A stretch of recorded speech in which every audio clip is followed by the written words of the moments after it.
낮은 소득과 이제 낮은 생활 수준을 빗대가지고 88만 원 세대라고 얘기를 했거든요.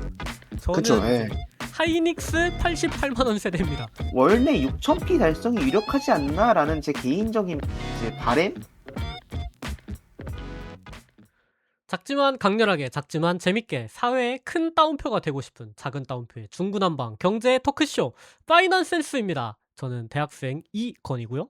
네, 저는 대학생 정재혁입니다. 반갑습니다. 네, 반갑습니다. 사실 반갑습니다라고 할 사이는 아니죠. 쌍욕을 하는 사이기 때문에. 아무튼 너무 자주 봐요, 우리는. 그러니까 그만 봤으면 그만 봐야 좋겠어요. 돼. 하다하다 이제 음, 여기서까지 보고 있네. 문제가 있어. 몇 년째 보는 겁니까, 우리가 이걸? 열심히 해봐야죠, 근데.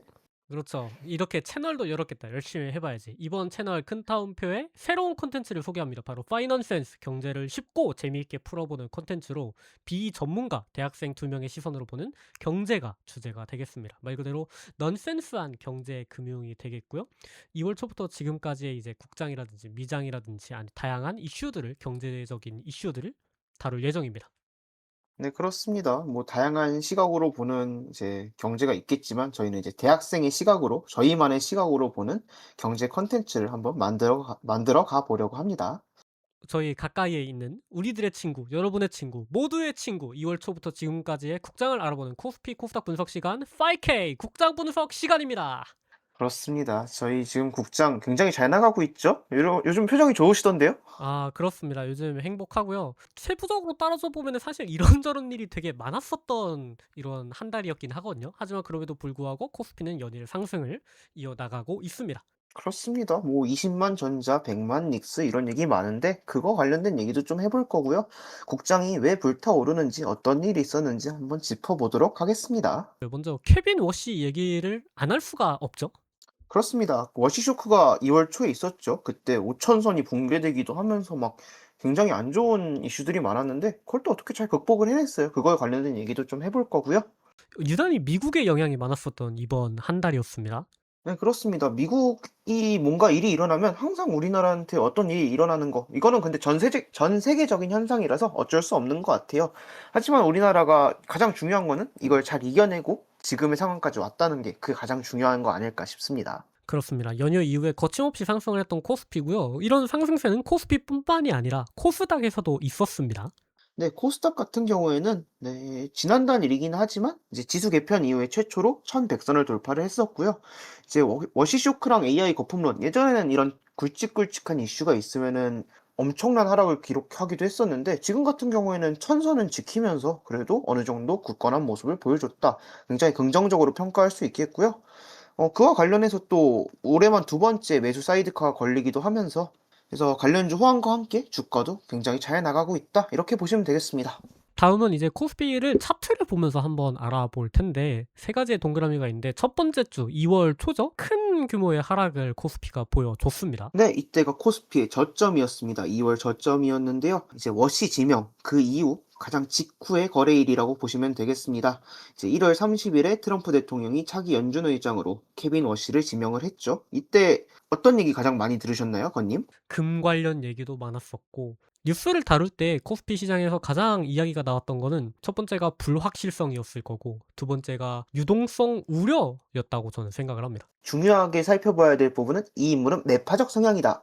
이게 가장 중요한 부분이에요. 트럼프 대통령은 사실 비둘기적 성향과 잘 맞는 인물이거든요. 금리를 내려야 되고 시장의 유동성을 풀어야 되고 시장에 어느 정도의 현금이 돌아야지만 자기의 경제 정책이 성공할 수 있는 대통령인데 그와 잘 맞지 않는 사람이 지명이 된 거예요. 금융 위기라든지 그 시기에서는 굉장히 매파적인 모습을 보여줬었는데 지명 전후로는 트럼프 정책에 되게 친화적인 그런 모습을 또 보여줬었단 말이죠. 파월 의장도 처음에는 관계가 굉장히 좋았어요. 근데 하다 보니까 트럼프 대통령과 파월 의장의 관계가 이렇게까지 온 게 된 건데 사실 그때의 모습을 좀 보는 것 같아서 조금 두렵기도 합니다. 하지만 케빈 워시와 관련해서 시장은 우선적으로 매파적이었던 모습에 집중을 한 것 같은 시장이 그에 바로 반응을 했고요. 공격적 금리 인하나 이제 대규모 자산 매입 같은 가능성이 굉장히 떨어졌기 때문에 원자재 가격부터 하락하게 됩니다. 여기서 원자재를 어떤 거를 말하는 거냐면 금과 은 같은 이제 안전자산이라고 하죠. 우리가 주식처럼 변동성이 큰 자산이 아니라 안전하게 자산을 지키고 싶을 때 투자하는 자산이 가격이 하락하게 되는데 그게 왜 그러냐면요. 이렇게 유동성을 안 풀면서도 달러 가치를 굉장히 높게 만드는 걸 중요하게 여기시는 분이에요. 달러 가치가 높아지게 되면은 국채 금리, 안전 금리가 높아지게 되겠죠. 그러면은 국채 금리는 아무래도 금보다는 좀 더 상승할 수 있는 여력이 있으니까 아무래도 그쪽으로 자금이 쏠리게 되기 때문에 금, 은에 대한 어떤 가격이 하락하게 되겠죠. 또 달러랑 금은이 이제 안전자산으로 평가가 받기는 하지만은 상대적으로 지금까지는 달러보다는 좀 더 금과 은에 집중을 했던 투자자들이었는데 강달러 기조라고 여겨지는 케빈 워시가 지명이 되면서 다시 달러로 네, 그렇습니다. 제가 어렵게 설명한 걸 쉽게 설명을 해 주셨는데 그렇게 되면은 생기는 문제가 금은 선물에 대한 마진콜이 발생하게 됩니다. 금은 선물에 대한 마진콜이 발생을 하게 되면은 그거에 대한 증거금을 납부를 해야 되는 상황인데 사람들이 그걸 낼 돈이 없어요. 그 돈을 전부 다 주식 시장에 박아 놓고 있었기 때문인데요. 그럼 사람들이 어떻게 해야 될까요? 담보를 채워야죠. 청산당하지 않기 그쵸. 위해서. 청산당하면은 빵원이 되고 빚쟁이 되는 거니까 주식을 빼서라도 채워 놔야 될 거 아니에요. 주식이 하락을 하는 겁니다. 주가가 하락을 하는 거예요. 그 여파가 우리나라까지 왔다고 생각을 하시면 될 것 같습니다. 이날 코스피가 굉장히 많이 빠졌고 특히 경제지에서 주목을 했던 게 다른 아시아 주식 뭐 니케이라든지 아니면은 각권이라든지 그것보다 코스피가 훨씬 더 많이 빠졌었단 말이죠. 그래서 코스피의 기초 체력에 대한 우려가 있었지만은 반등을 기록을 했었습니다. 코스피 같은 경우에 이날 274.69포인트 하락을 했어요. 역대 최고 하락폭입니다. 장중에는 매도 사이드까지 발동이 됐었고요. 그러니까 이날 엄청나게 하락을 하고 안 좋았던 날인 거죠. 하지만 이것을 바로 이겨내고 다음날 다시 4%대의 반등을 기록을 했습니다. 반등을 기록을 하지만은 또 하나의 고비가 코스피에 있었던 것처럼 보입니다. AI 거품론입니다. AI 거품론 많이 들어보셨나요? 미국 주식을 투자하는 입장으로서 아주 질리도록 들었던 그 단어입니다. 우리나라가 이제 이 AI 거품론에 영향을 받을 수밖에 없었던 건 4일과 5일 양일에 걸쳐서 미 증시가 하락을 하게 됩니다. 이유는 AI 거품론 때문이었어요. 파이 US가 좀 더 자세하게 말씀드리겠지만 이때 미 증시가 큰 폭으로 하락을 했는데 이게 AI 관련 대규모 자본 지출 부담이 커졌고 그와 별도로 소프트웨어 산업이 AI 산업에 잠식당할 것이다. 이런 우려가 좀 있었어요. 이것도 뒤에 가서 더 자세하게 설명을 드릴 건데 아무튼 간에 우려가 있어가지고 미국 주식이 상당 부분 떨어지게 됩니다. 미국 주식이 떨어지면 우리나라 주식도 함께 떨어지는 동조세가 이루어지고 있었어요, 이때는. 그래서 우리나라 주식도 큰 폭으로 한 번 더 떨어지게 됩니다. 장중 저점이 이제 4,900선이 좀 무너졌었어요. 혹시 이때 주식 갖고 계신 거 있으셨나요? 워시 쇼크 이전에 하이닉스를 제가 샀거든요. 그 옛날에 오. 2010년대에 그런 말이 네. 있었습니다. 이제 청년의 낮은 소득과 이제 낮은 생활 수준을 빗대가지고 88만 원 세대라고 얘기를 했거든요. 그쵸. 저는 예. 이제 하이닉스 88만 원 세대입니다. 지금은 괜찮거든요. 아. 근데 이때는 좀 많이 안 좋았어요. 이때는 좀 사실 안 알고 좋았어요. 물어본 거긴 합니다. 제가 맨날 놀렸거든요. 그쵸. 제가 맨날 말했거든요. 근데 이걸 방송에서 말하네? 아무튼 이제 전 그러려고 한 거 세계가 아닌가요, 이거? 근데 좋긴 합니다. 제가 또 이제 구글 주식도 가지고 있기 때문에 유튜브 많이 알고리즘 많이 사랑해 주십시오. 저희 콘텐츠 많이 사랑해 주시고요. 감사합니다. 반등세를 이제 보시게 되면은 동그라미 속에 양봉이 하나 있어요. 작은 양봉이긴 한데 빨간색으로 되어 있는 게 양봉이거든요. 이게 그렇습니다. 왜 양봉이 나타났냐라고 보시게 되면 이때 동학개미들이 어마어마한 기세로 매수를 합니다. 무려 이틀간 8조 9천억 이상을 매수합니다. 흔히 이제 뽀모다 얘기를 했는데 코스피가 약간 조정이 오기를 약간 좀 더 가격이 싸지기를 기다렸던 사람들이 정말 많았었구나. 제 생각보다 훨씬 더. 그러니까 기관과 외국인은 팔고 떠나는데 개인이 지킨 거예요, 시장을. 이날이 진짜 무서웠던 게 개인들이 8조 9천억을 매수를 하고 그다음에도 개인이 계속 매수를 했거든요. 근데 개인의 매수 금액이 점점 줄어드는 거예요. 그래 가지고 음. '아 개인이 여기서 끝인가? 못 버텨주나.' 했는데 또 이제 잘 버텨주고 기관이 다시 매수를 하는 그런 움직임이 있었죠. 개인이 잘 버텨준 덕인진 몰라도 이 이후에 기관 투자자들이 다시 들어오고 외국인 투자자들도 다시 들어와요. 자신의 포트폴리오에 대한 변동성을 어떤 좀 더 가져가고자 하는 그런 부류들이 좀 더 많이 생겼던 것 같아요. 아시아 주식 같은 경우에는 변동성이 큰 편이라고 우리 인식을 하고 있거든요. 그렇습니다. 그래서 그런 분들이 조금 더 들어오신 덕분에 이제 개인이 오히려 더 팔고 나가고 있고 외국인과 기관은 사고 있는 이런 형국이 만들어지게 됐습니다. 약간 호조로 볼 수 있는 부분들이 굉장히 많았죠. 뭐 반도체 수출도 계속해서 좋았고 또 코스피에 또 다른 모멘텀을 줄 수도 있는 3차 상법 개정안도 있었고요. 제가 네. 이 포인트의 닉네임 뭐라고 지었냐면 기관의 힘으로 5,800선 돌파라고 지어봤어요. 개인의 왜 힘으로 이렇게 버텼던 코스피가 기관의 힘으로. 그런 부분에 관련해서 이제 포인트 세 번째, 이제 맨 마지막 동그라미 있는 부분 말씀드릴 텐데, 이때 기분 좋으셨죠? 좋았다기보단 약간 살았다? 다행이다. 아, 좋 생존했다. 좋지 않았어요. 좋으려면 이제 한 30% 정도는 찍혀야 이제. 지금 120만 닉스를 말씀하시는 건가요? 아 그럼요. 아 지금 못 갈 거라고 생각하세요? 설마? 뒤에서 지금 말씀드리겠습니다. 오케이. 좋습니다. 있어요. 좋습니다. 이게 우리나라가 사실 가장 큰 문제가 동학 개미 운동이라는 말이 약간 고유명사처럼 퍼질 정도로 개인 위주의 시장이었단 말이에요. 기관과 외국인은 다 팔고 떠나버리고. 이게 굉장히 안 좋은 거잖아요, 개인 입장에서는. 또 코로나 때부터 있었던 단어기도 하죠. 13일에 장이 끝나고 이제 19일에 장이 다시 열렸는데 이제 5,600선을 넘으면서 최고치를 찍었습니다, 코스피가. 5,600 찍었으니까 한번 쉬어가겠거니 했는데 2월 20일에는 5,700선에 이어서 5,800선까지 다 뛰어넘어 버렸어요. 지표들이 뭐가 있었냐면 네. 이제 직전에 1월 수출 실적이 발표가 됐어요.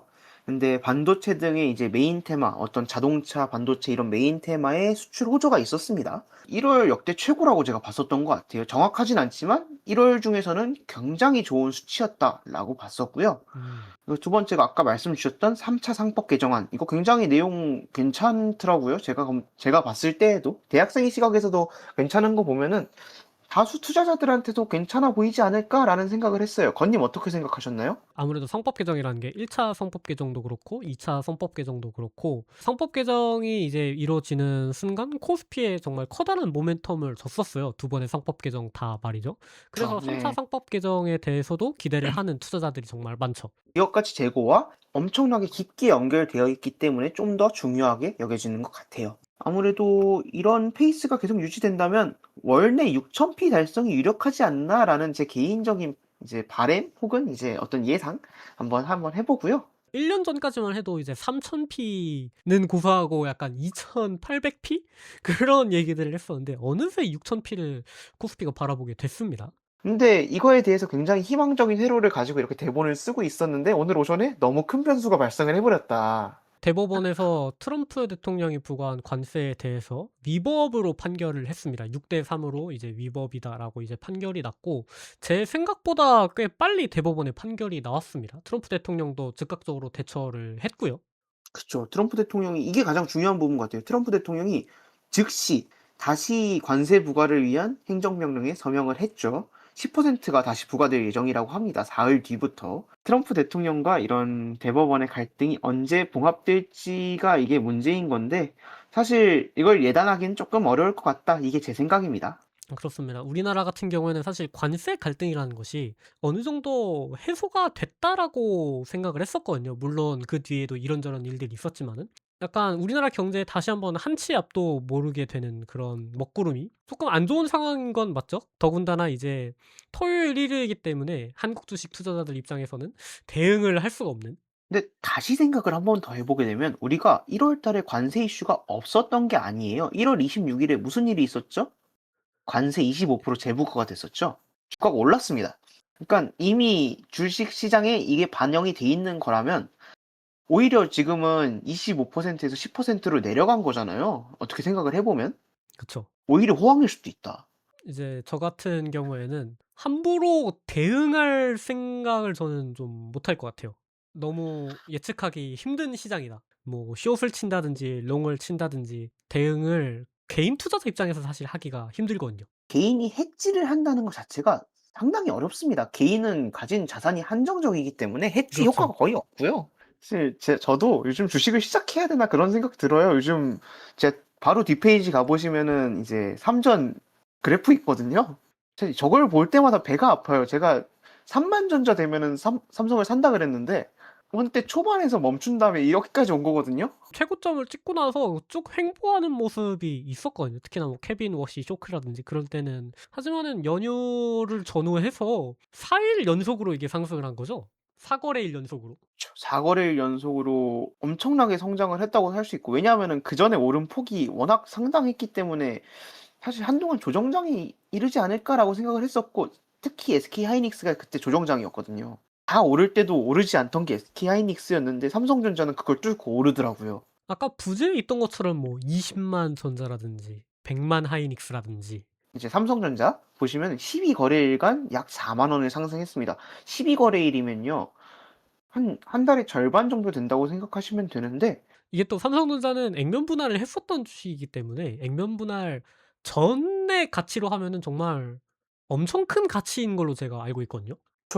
접근성이 좋은 주식이에요. 국민 주식이 될 수밖에 없는 게 20만 원 정도는 사람들이 이제 투자를 하려면은 할 수 있는 금액이거든요. 100만 원을 안 넘는 주식이니까. 하이닉스 같은 경우에도 이제 조금 더 횡보하는 기간이 길었었던 그런 주식이기도 하고 삼성전자와 비슷한 사이클이죠. 이 정도면은. 코스피와도 마찬가지고요. 굉장히 비슷한 사이클을 가지고 있다고 생각하시면 될 것 같아요. 왜냐하면은 아무래도 우리나라 코스피는 반도체 섹터가 너무너무 강하기 때문에 비슷한 그렇습니다. 경향성을 가지고 갈 수밖에 없습니다. 그리고 삼성전자와 하이닉스는 한 섹터 안에 있는 회사다 보니까 아무래도 산업의 경향성을 따라간다 이렇게 생각하시면 될 것 같아요. 그렇습니다. 하이닉스 같은 경우에는 12거래일간 약 12만 원이 상승했다고 되어 있네요. 그러니까 하루에 10,000원씩 오르는 주식인 거예요. 그쵸? 와우. 야무진데? 그러니깐 사실 SK하이닉스 정도 되면 이제 분 액면 분할을 언제 하냐라는 얘기가 나올 때가 됐거든요 사실. 100만 원에 가까워졌으니까. 그렇죠. 100만 원이면은 7 자리니까는. 그럼에도 불구하고 상승폭이 꺾일 생각을 안 하네요. 그렇습니다. 이제 삼성전자도 그렇고 SK 하이닉스도 그렇고 쭉 상승세를 보여주고 있다라는 거. 근데 둘 간 차이가 쪼끔 있는 부분을 보자면 네. 하이닉스는 조정을 거치다가 하루에 6%가 오른 거고요. 삼성전자는 지속적으로 올라 가지고 이렇게 된 거니깐 그런 차이는 쪼끔 있습니다. 자 이거 보시게 되면요. 상당히 좀 흥미롭습니다. 경향성이 거의 비슷한 게 보이실 거예요 아마. 아 그렇죠. 여기 보시면은 검은색이 코스피, 빨간색이 삼성전자, 파란색이 SK 하이닉스가 되겠습니다. 삼성전자랑 SK 하이닉스랑 색깔이 반대긴 한데 아무튼 한번 설명을 해 주시죠. 보시게 되면은 삼성전자는 사실 코스피 수익률 아래쪽에 쪼끔 있었어요 한동안. 아 그렇죠. 검은색 2 선 월 아래에 있죠. 근데 2월 11 일부터 쭉 치고 올라가더니 갑자기 미친 상승세를 기록해서 20% 이상 올랐죠. 아 20 죄송합니다. 17% 이상 올랐습니다. 근데 하이닉스를 보시게 되면은 하이닉스는 쭉 코스피 위에 있었어요. 근데 2월 11 일을 기점으로 해서 코스피 아래쪽으로 내려왔다가 20일 날 한번 쭉 올라서 코스피 위로 가게 됐습니다. 그러니까 조정장을 거쳤다는 소리예요. 이제 전체적인 경향성은 어느 정도 동일을 하지만은 세부적으로 보면은 차이가 있다. 그렇습니다. 세부적으로 봤을 때는 이제 흐름 차이는 있으나 결국에 결과적으로 봤을 때는 거의 동일한 상승세를 가져갔다. 이렇게 보시면 될 것 같습니다. 그렇습니다. 다음은 이제 코스피는 여기까지고 다음은 코스닥인가요? 네, 그렇습니다. 코스닥 얘기도 해 봐야죠. 요즘 스타입니다, 코스닥 우리나라. 아 그렇습니다. 이전에 중요한 주식시장의 슬로건에 5,000 코스피가 있었다면은 지금은 몇 코스닥이죠? 지금은 일단 "2000 스닥 한번 가 보자." 이렇게 하고 있죠. 그렇습니다. 일단은 1,000 수닥을 돌파를 했었지만은 어느 정도 코스피와 비슷한 그런 방향의 차트네요. 이거에 대해서 한번 설명해 주시죠. 코스피와 비슷하면서도 약간 다르다고 할 수 있는데요. 일단은 제가 두 가지 포인트를 세 가지 포인트 여기서 집어놨는데 사실 첫 두 개의 동그라미는 같은 포인트라고 생각을 하시면 돼요. 그래서 제가 지금 말씀드릴 내용은 포인트 1 이제 코스피와의 동조성에 대해서 말씀을 드릴 건데요. 이제 코스닥이 2월 들어서 종가 기준 1,100 선을 넘지 못한 날이 딱 이틀 있습니다. 그게 제가 동그라미 쳐 놓은 이틀이에요. 처음 동그라미 두 개가 1,100 선을 넘기지 못한 그 이틀입니다. 그렇습니다. 첫 번째 근데 동그라미가 2월 2일 네. 월요일이고 두 번째 동그라미가 2월 6일 금요일. 그렇죠. 아까 코스피에서 봤던 날짜 같은데요. 앞에서는 이제 워시 쇼크였었고 그 뒤에는 AI 거품론이었었던 것 같은데 코스피가 좋지 않았을 때 코스닥도 같이 안 좋았던 그런 모습을 보여주고 있네요. 네 그렇습니다. 코스피에서 언급한 이제 코스피가 좋지 않았던 구간과 정확히 일치하고요. 이제 전체적인 동조성을 가진다고는 사실 말하기는 어려울 것 같아요. 왜냐하면은 그렇다고 말하기에는 코스닥이 초반이 너무 높습니다. 너무 높고 사실 상승세가 그렇게 뚜렷하진 않아요. 근데 내려갈 땐 함께 내려간다. 뭐 어떻게 보면 조금 씁쓸한 부분일 수도 있겠네요. 하지만 코스닥도 코스피와 비슷하게 올라갈 때는 또 오르는, 특히 연휴 직후에 많이 올랐던 그런 모습을 보여주고 있습니다. 네, 그게 두 번째 포인트인데요. 연휴 직후에 굉장히 불장이었습니다. 이제 2월 19일 이제 연휴 직후의 장이죠. 이때는 매수 사이드카까지 발동이 됐었는데요. 그 탓인지는 모르겠지만 2월 20일에는 약간의 조정이 있었습니다. 좀 내려온 듯한 모습을 보실 수 있으실 것 같은데, 왜 올랐냐? 혹시 이유 알고 계신가요? 동전주가 곧 퇴출될 예정입니다. 이게 가장 큰 부분이라고 생각하시면 돼요. 이게 이 음. 내용을 조금 살펴보게 되면 올해 이제 7월 1일부터 30거래일 연속 1,000원 미만인 종목은 이제 관리 종목으로 따로 관리가 되게 됩니다. 그리고 이후에 이게 관리 종목으로 지정된 이후에 90거래일 중에 45거래일 연속 1,000원 이상을 회복하지 못하면 최종 상장 폐지가 이루어지게 된다고 합니다. 이른바 동전주를 시장에서 내보내겠다 이런 의지인 거죠. 그렇습니다. 코스닥 같은 경우에는 사실 처음 상장을 하고 나서 이렇다 할 상승세를 보여주지 못하는, 그것 때문에 이제 특정 기업의 주식이 코스닥 전체의 상승세에 좀 악영향을 주는 이제 내용들과 그에 대한 비판들이 많았었는데, 그것과 관련해서 어느 정도 정책적으로 코스닥의 건전성을, 그리고 기초 체력을 회복하기 위한 그런 움직임이 있는 것으로 보입니다. 기관 자금이 이때 이후로 유입이 되고 있는데 아무래도 어느 정도 정책이 발표가 됐으니까 기관에서 조금 떠받쳐 줘야 되지 않겠냐라는 정부의 의지가 조금 들어가지 않았나 하는 개인적인 견해가 있습니다. 특히나 현재 정부에서 기존에 많았던 가계 대출이라든지 부동산 대출 대신에 어느 정도 혁신을 이끌어가는 기업 위주로 자금을 지원을 해 주는 그런 쪽으로 정책을 이끌어가는 모습이 있긴 했었습니다. 쓸 수 없죠. 사실 지금 대통령님께서 상당히 코스닥, 코스피 막론하고 이 주식 시장을 살리려고 하는 모습 보여주고 계시고 어느 정도 영향이 있음은 분명한 것 같습니다. 다만 제가 약간 우려하고 있는 거는 코스닥이 아직까지 예측을 하기에는 지금 상승폭을 보여준 시기가 코스피에 비해서는 조금 짧다.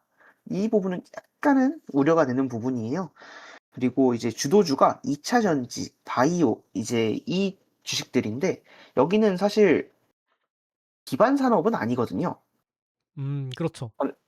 어느 정도 어떤 산업이 잘 돼서 그걸 따라가는 산업인데 이런 산업들의 경우에는 예측이 조금 어려운 부분이 있습니다. 그래서 추세 같은 경우에는 섣불리 예측하기 어렵다. 뭐 아까는 제가 코스피에서는 6000P 가자 뭐 이런 식으로 말씀드렸는데 지금은 뭐 2000 스닥 가자 함부로 말씀드리기 조금 어렵다라고 말씀드릴 수 있을 것 같아요. 그렇습니다. 그다음에는 코스닥을 대표하는 두 주식들이죠. 에코프로와 알테오젠에 대해서 차트를 가져오셨습니다. 네, 그렇습니다. 어떤 기업 차트를 좀 가져올까 하다가 이번 달에 코스닥 시총 1위가 계속 뒤바뀌었습니다. 그 부분이 조금 음. 흥미로워서 가져왔고요. 네. 근데 생각보다 놀라운 게 이번 달에 다시 탈환한 거예요. 1 위가 아니었습니다 원래. 아, 한번 뺏겼었나요? 이게 알테오젠한테 뺏겼었어요. 음. 알테오젠 근데 우선 에코프로가 먼저 있으니까 에코프로부터 설명을 쪼끔 드리고 넘어가도록 할게요. 네. 에코프로 같은 경우에는 2차 전지 대표주라고 생각하시면 됩니다. 뭐 기업 소개를 자세하게 할 건 아니니깐 대표주, 2차 전지의 대표주다. 이것만 알고 계시면 될 것 같고 이제 시총이 23 조가 넘습니다. 코스닥에서는 상당히 높은 금액이라고 생각하시면 될 것 같아요. 근데 얘네들이 2월 19일에 15%가 올랐습니다. 시총 23조 되는 주식이 하루에 15%. 그쵸. 상당히 많이 올랐다 생각하시면 될 것 같고요. 이 덕분에 한번 뺏겼던 시총 1 위를 탈환을 했습니다. 사실 어떻게 진행이 됐었냐면 1월 초에는 알테오젠이 1 위를 하다가 알테오젠이 이제 뒤에 후술할 이슈에 의해서 쪼끔 내려온 다음에 다시 에코프로 2차 전지 호황과 함께 로봇주 호황과 함께 올라가면서 그때 한번 탈환을 했었다가 조정장에서 한번 쭉 내려왔었어요. 근데 그 이후에 15% 성장으로 인해서 다시 찾아왔다. 이렇게 타임테이블 이해하시면 될 것 같습니다. 그렇습니다. 여기는 코스피라든지 코스닥이라든지 이런 지수와는 꽤 차이가 있는 그런 차트네요. 그쵸.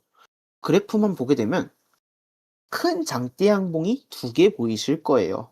처음에 장대 양봉 하나 보이실 거고 마지막 이제 연휴 끝나고 19일에 장대 양봉이 한번 보이실 겁니다.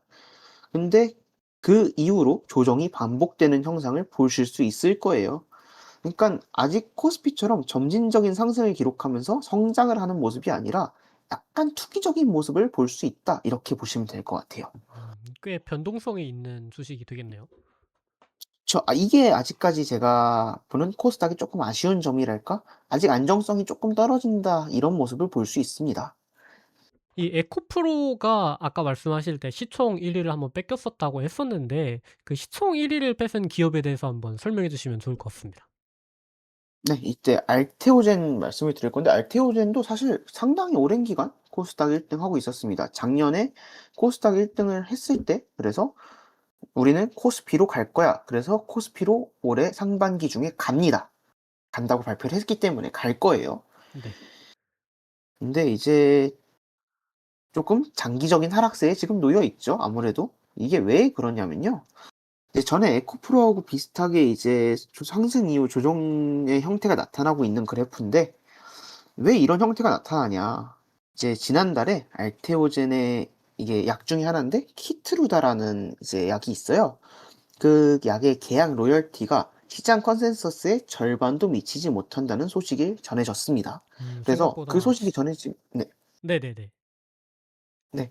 그게 5%를 받는 걸 시장이 예상하고 있었는데 2% 남짓을 받는 것으로 정해졌다고 소식이 계약이 정해졌다고 하니까 본인이 이 주식 투자자라면 어떤 감정을 느끼실 것 같나요? 이제 투자자가 생각했던 실적보다 쪼끔 안 나올 수도 있겠구나라는 그런 아쉬움이 있겠죠. 그런 불안감도 발을 있을 빼실 거고요. 건가요? 네. 코스닥이라서 이게 말하기가 좀 근데 우리의 친구 아닙니까? 코스피는 제 친구, 코스닥은 제 친구의 친구죠. 그렇기 때문에 믿어야죠. 친구의 친구는 친구인가요? 넘어갑시다. 네 그렇습니다. 아무튼 그런 불안감이 있었고 그때만 해도 코스닥이 상당히 불안한 시점이었어요. 사실 1월 초 생각해 보시면 "코스닥은 왜 이렇게 안 오르냐." 이 얘기할 때였거든요. 기억나시나요? 그렇죠. 생각보다 코스피에 비해서 좀 더 AI 열풍이라든지 이런 수혜를 받지 못한 모습이 있었죠.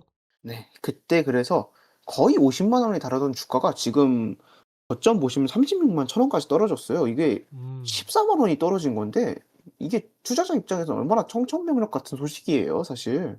그렇죠. 그쵸? 특히나 이제 그래서 바이오 사실 기업이 워낙에 변동성이 크다고는 하지만은 고점 대비해서 이 정도로까지 떨어지면은 많이 힘들 수밖에 없죠, 투자자 입장에서. 전 세계에서 두 번째로 많이 오른 주식 지수가 코스닥인데 연중 12%가 내려갔습니다 알테오젠은. 그쵸. 지수와 반대로 갔죠. 그것도 시총 1-2위 하는 기업 주식인데도 불구하고. 그래서 제가 지금 그동안 말씀 안 드렸던 부분을 쪼끔 드려볼까 하는데 이평선이 좀 보이실 거예요. 여기 초록색, 빨간색, 노란색 뭐 이 선을 좀 보실 수 있을 건데 이게 초록색이 5일 이평선이고 빨간색이 20일 이평선이고 그다음이 이제 노란색이 60 일, 보라색이 120일 이평선이에요. 근데 네. 이 이평선이라는 게 그 기간 동안의 평균적인 주가 흐름을 분석해 놓은 그런 선이라고 생각해 놓으시면 되는데 아까랑 순서가 쪼끔 다르지 않나요? 아까 에코프로와 비교를 했을 때 순서가 반대네요. 아까는 5일 이평선이 맨 위에 있었는데 지금은 맨 아래에서 20일 이평선과 이제 만나는. 그 단기 이평선이 장기 이평선 아래로 내려가면 데드 크로스라 그래서 그 주식이 장기적으로 하락할 것 아니 장기적이 아니라 죄송합니다. 단기적으로 하락할 것이다라는 예측을 가능하게끔 하는 지표인데 얘는 보시게 되면은 5일 이평선이 120일 이평선을 뛰어넘었어요. 데드 음. 크로스가 엄청나게 발생을 한 거죠. 꽤 많은 하락이 있었다라는 것을 짐작을 하게 되네요. 이 차트 전 상황에서. '나 참 많은 일이 있었어.' 그 짤이 생각나는 그런 그래프고요. 사실 위에 아까 뭐 짚어 드리지 않았지만 우리나라 지표들 같은 경우에는 모든 지표가 5일 이평선이 20일 이평선 위에 있고 그 아래에 60일 이평선, 그 아래에 120일 이평선이 있는 건강한 그래프를 가지고 있습니다. 근데 오늘 가져온 그래프 중에 국내 그래프 중에 얘만 그래프가 이렇습니다. 사실 그리고 한 가지 더 살펴봐야 되는 건 그 와중에도 5일 이평선이 다시 20일 이평선은 뛰어넘을 듯한 이제 그걸 골든 크로스라고 부르는데 그거는 이제 반대로 주가가 오르는 것을 예측할 수 있거든요. 어느 정도 그래서 '이제 반등을 하겠구나.'라는 신호로 볼 수도 있겠네요.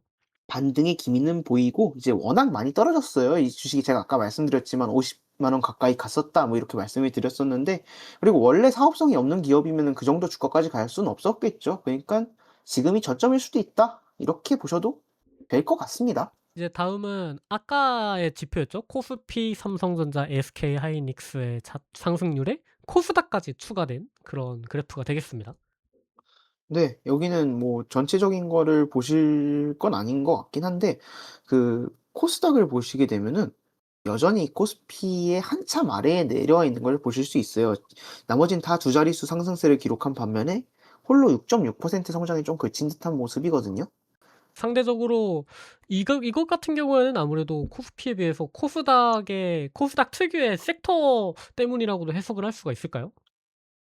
그쵸. 아무래도 섹터의 문제가 가장 클 수밖에 없고요. 왜냐하면은 반도체 위주의 어떤 상승장을 가져갔는데 반도체가 강력한 시장은 코스피고 사실 코스닥은 그와는 쪼끔 떨어져 있는 2차 전지, 로봇, 바이오 이쪽이 좀 강력한 지수기 때문에 어려움을 겪었다고도 볼 수 있는데 저는 그와 별개로 쪼끔 살펴봤을 때 어 빠질 때는 같이 빠졌단 말이에요 근데. 근데 오를 음. 때는 같이 못 오르는 모습을 보니깐 '아 여전히 코스닥의 기초 체력은 쪼끔 약한 것이 아닌가.' 하는 개인적인 생각을 좀 갖게 됩니다.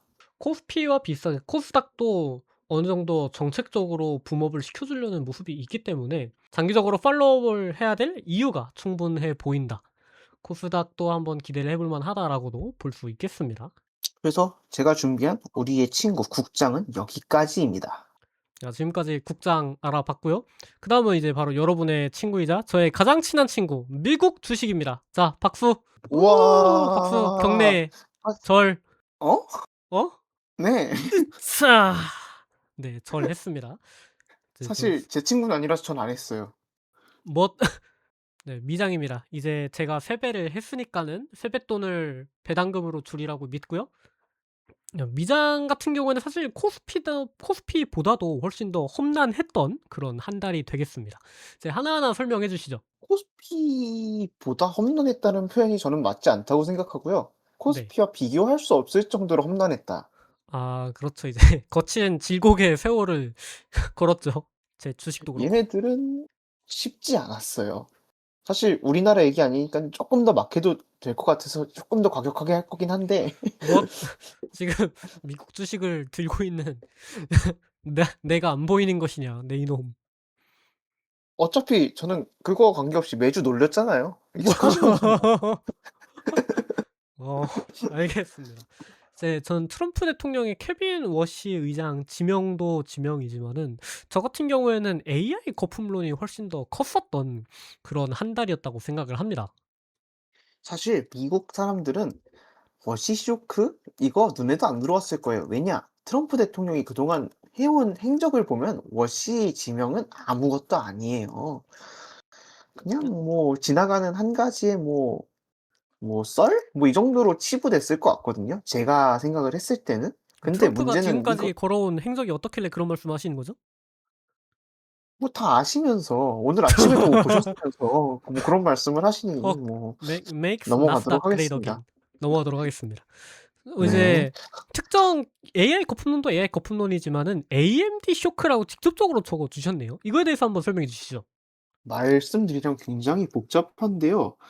이게 2월 4 일에 AMD가 실적을 발표를 했습니다.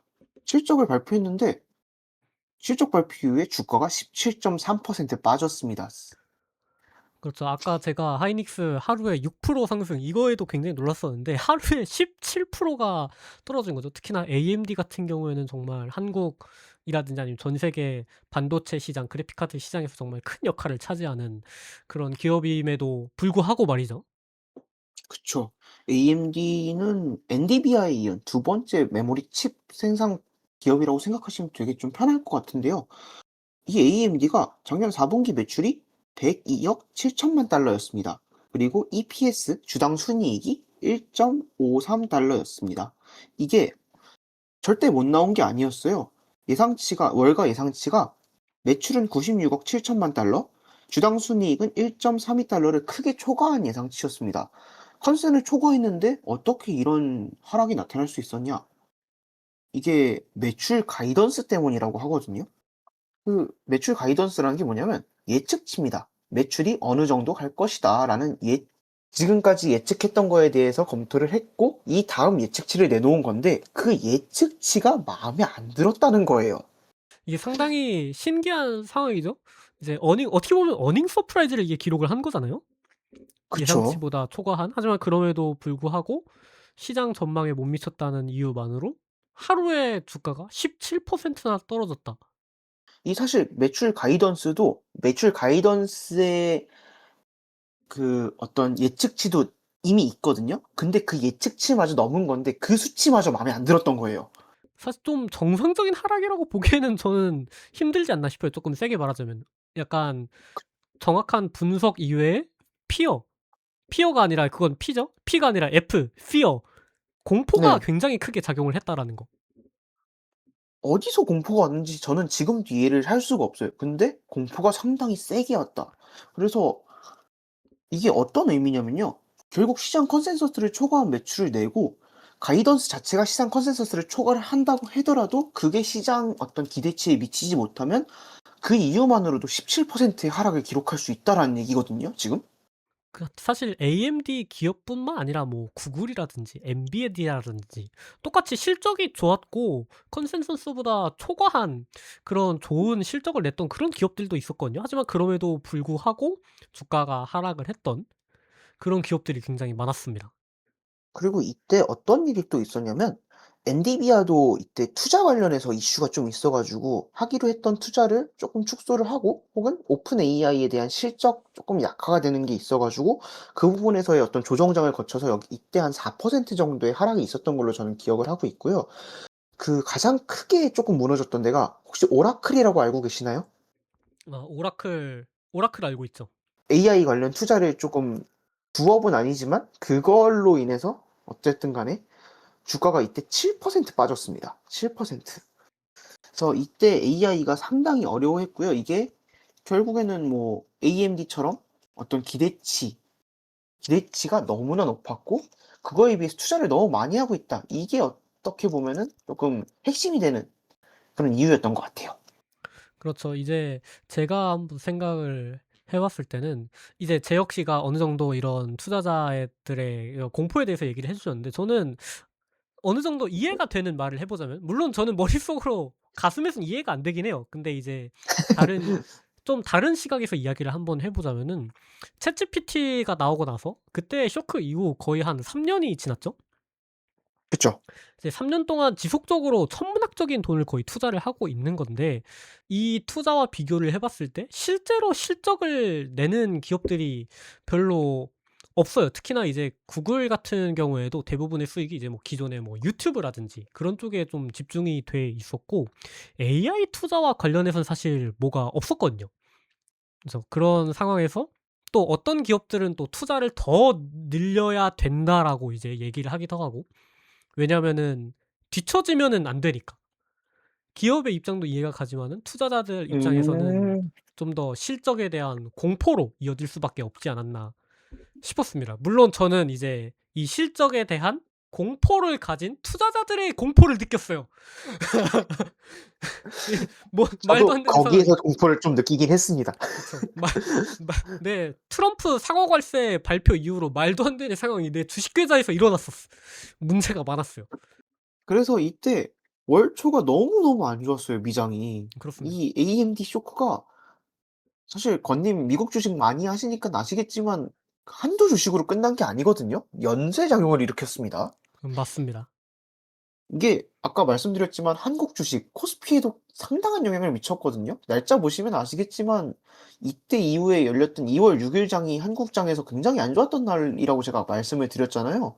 네. 약간 시기가 겹치죠? 근데 특히나 이제 한국 주식 시장 같은 경우에는 그다음에 어느 정도 반등이 즉각적으로 한 3 거래일 내로 이어지는 반등이 나오는 그런 모습이었는데 미국 주식 시장 같은 경우는 사실 그렇지 않았어요. 그럴 수밖에 없는 게 쇼크를 주도한 애들이 빨리 회복을 하는 것 자체가 좀 더 이상하지 않나요? 그러니까 쇼크를 주도해 놓고서 아무 일도 없었다 하고서 다시 올라가는 게 제 생각엔 쪼끔 더 이상한 것 같아요. 그래서 '쪼끔 더 오래 갈 수밖에 없었다.'라고 생각하는 게 맞는 것 같고, 그렇죠. 아무튼 월 초에는 굉장히 어려움이 많았고 이후에는 쪼끔 혼조세를 보입니다. 이제 AI 거품론이 어느 정도 희석된, 다시 AI에 대한 기대감이 생겨나는 그런 상황 속에서도 뭐 이러한 이슈라든지 굉장히 많은 일들이 일어났었죠. 네. 2월 중순에서 말로 넘어가는 이제 이번 주죠. 이번 주. 이번 주 시기에는 어떤 일이 있었냐면요. 이제 AI 섹터에 대한 의구심에도 불구하고 관련 기업들이 어떤 사업 확장이나 아니면 투자 확장 그런 소식을 조금 더 전하기 시작을 합니다. 근데 투자자들은 그런 투자 확장, 사업 확장 소식 들으면 어떻게 되겠어요? 주식을 좀 더 사고 싶어지지 않나요? 이게 진짜 모순적인 게, AI 악재가 있었을 때 AI에 더 투자하겠다라고 하면은 주가가 뚝뚝 떨어졌거든요. 그죠. 근데 이제 며칠 지났다고 AI 투자하면은 사람들이 좋아해. 이해할 수 없는 구조긴 한데 우리는 이걸 이해를 해야 되는 거예요, 투자자로서. 근데 이게 그래서 주 초에 분위기가 나스닥이랑 뭐 S&P 500 이나 다우존스나 분위기가 상당히 좋았습니다. 주 초에 엄청 오르고 했었는데 트럼프 대통령이 그게 마음에 안 드셨는지 3일 이내에 이란 공습 여부를 결정할 것이라는 멘트를 날리시면서 이제 갑자기 국제 유가가 오르고 방산주가 상승하고 나머지 상승 모멘텀이 사라지고 이상한 일이 있었습니다. 그래서 이란 이슈 같은 것도 사실은 이전부터 거의 한 달 반 정도 이어졌었던 그런 상황인데, 이란 위기가 계속해서 미국 주식 시장에 크게 작용을 하고 있었고, 지표상으로도 좋지 않은 이야기들이 많이 나왔었나요? 엊그제 나온 거거든요. 20 네. 일 이제 어제 나온 거죠. 20 일에 이제 미국의 4 분기 경제 성장률 발표가 됐습니다. 어떻게 나왔을 것 같으신가요? 경제 성장률이라고 하면 그래도 미국이니까는 어느 정도 좋게 나오지 않았을까요? 실제로는 어땠나요? 4 분기에 무슨 일이 있었나요? 생각나는 거 없으신가요? 미국 정부가 일을 안 했습니다. 아, 셧다운. 이걸 모르면 안 되는데. 셧다운. 그렇죠. 미국 정부가 일을 안 했어요. 셧다운이 되면은 당연히 일을 안 하니까 GDP가 잘 나올 리가 없죠. 그렇죠. 정부 투자라든지 아니면 복지라든지 이런 쪽에서 문제가 생길 수밖에 없으니까는. 그래서 시장 컨센서스가 몇이었냐면 1.9% 였어요. 이것도 상당히 낮은 거거든요. 그렇죠. 전분기 4.4% 였던 걸 감안하면은 엄청 낮은 겁니다. 그런데 이 근데 컨센서스보다 훨씬 역 낮게 경제 성장률이 나왔다. 1.4%로 나왔어요. 그렇죠. 컨센서스가 1.9% 인데 수치가 1.4. 그러니깐 이미 시장 컨센서스도 엄청 낮다고 말이 많았거든요. '이걸 못 넘기겠냐.'라는 사람들도 있었어요. 근데 이걸 못 넘기더라고요. 그래서 이제 이 여기 네. 이슈에는 나타나 있지 않지만 사실 AI 거품론 이전에 그 스태그플레이션 관련한 이야기도 간간이 나왔었거든요. 그쵸. 스태그플레이션 제가 넣을까 말까 하다가 '스태그플레이션까지 넣으면은 이거 엮기가 너무 어렵다.' 해서 안 넣은 거고, 이게 사실 미장 투자하시는 분들이 그것까지 있으면은 기운 빠지거든요. 이미 그쵸. 너무너무 안 좋아요. 지금 제 텐션도 쪼끔씩 떨어지고 있거든요. 그러니깐 아까 국장 하이닉스 얘기할 때는 막 하시더니 지금은 야호! 약간 힘이 빠지신데, 하이닉스 소리만 야호! 들어도 좀 기분이 좋으시군요. 네. 다시 미국으로 돌아와서 그렇죠. 네. 미국으로 사실 돌아오십시오, 투자자 여러분. 그 얘기가 아니구나. 이거 다시 지금 얘기하겠다고. 네. 죄송합니다. 지금 국장 투자자들을 미국으로 빼가신다는 그런 의도로 해석해야 되나요? No. 왜 I 한국말을 love I 못하시죠? love Korea. Thank you. 네. 넘어가겠습니다. 네, 네. 넘어가겠습니다. 그래서 민간 투자도 한번 봤는데 네. 금액 자체는 견조했어요. 괜찮았는데 AI 투자액이 거의 전부였다. 그렇죠. 미국 주식 시장도 그렇고 아니면 민간 투자에서도 그렇고 AI가 차지하는 비중이 정말 많다. 네. 근데 이게 그래서 이게 엄청난 주가 하락 모멘텀이잖아요. 사실 "경제 성장률이 좋지 않다." 뭐 "AI 위주의 투자밖에 이루어지고 있지 않다."라는 게 사실 주식 시장에 좋은 영향을 주는 지표는 아니잖아요, 이게. 그렇죠. 그래서 하락 모멘텀이 왔다고 생각을 했는데 오늘 갑자기 이거에 대해서 판사님들께서 조금 위협을 느끼셨는지 관세가 위법이라고. 어느 정도 특히나 고물 스태그플레이션의 요소 중 하나인 고물가에 영향을 준다라고 여겨졌던 관세를 위법으로 판결을 함으로써 한 몇 분이죠? 한 30분 정도 관세가 없어졌었나요? 공식적으로는 아마 그럴 건데 아무튼 간에 관세가 위법이라는 판결이 내려지면서 갑자기 시장에 활기가 돕니다. 그렇죠. 왜냐하면 관세가 없어지면 기업들한테는 호재거든요. 그러니까 호재랑 악재가 지금 계속해서 겹쳐서 나오는 거예요. 그러니까 그렇죠. 시장이 혼조세일 수밖에 없다. 쉽게 예측을 할 수가 없는 그런 시장이 되겠습니다. 그러니까 이게 정치적 이슈와 금융적 이슈가 겹치다 보니까 섣불리 뭐라 예측을 하기가 조금 어렵습니다. 사실 뭔가 분석을 하기가 조금 어려워요 그래서. 그렇습니다. 그럼에도 불구하고 이제 뒤에 차트를 또 이제 가져오셨는데 이 그래서 차트는 아까처럼 제가 포인트를 자꾸 설명하진 않을 거고요. 네. 구조만 쪼끔 보시면 될 것 같아요. 이게 나스닥하고 뒤에 이제 S&P 500 번갈아 가면서 한번 보시게 되면 똑같지 않나요? 아 그렇습니다. 이제 나스닥은 어느 정도 기술주에 좀 더 치중된 그런 면이 있고 S&P 500은 나스닥보다는 좀 덜한 그런 모양새가 있는데 모양은 차트 모양이 비슷합니다. 그러니까 이렇게 생각하시면 편할 것 같아요. 나스닥은 진짜 기술주 위주예요. 여러분이 생각하시는 AI주 뭐 이런 거 위주인데 S&P 500 같은 경우에는 미국을 대표하는 지수라고 보시면 됩니다. '미국 경제 상황이 이렇구나.'를 이걸로 인식하시면 돼요. 그렇습니다. 그래서 '미국 전체의 경제적 상황이 나스닥을 따라가고 있구나. 기술주를 따라가고 있구나.' 이렇게 생각하시면 되고 심지어 고점 저점이 나타나는 날마저 똑같습니다. 그리고 사실 근데 이평선 모양은 쪼끔 다른 부분이 있기는 해요. 음. 나스닥이 네. 5일 단기 이평선 이평선에 네 심각하죠. 네네. 아 이 데드 정도였어? 크로스가 지금 이 정도인 줄은 네 몰랐는데. 투자하지 말라고 지금 선언하고 있거든요.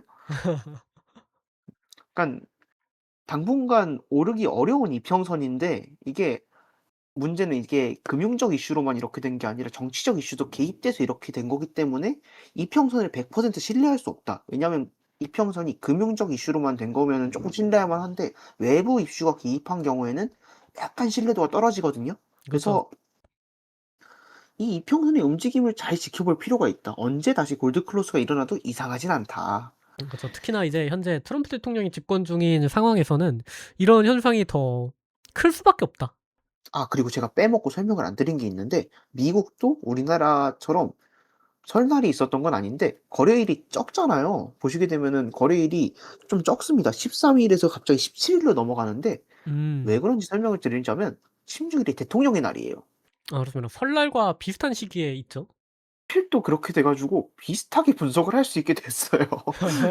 재밌었습니다. 분석하면서 '왜 얘네들이 이게 비어 있지? 얘네들도 설날을 했나? 얘네들 세배하고 세뱃돈 받아 가지고 투자하나?'라고 생각을 했었는데 그게 아니라 대통령의 날에는 닫았더라고요. 애프터마켓 포함해서 전부 닫았습니다.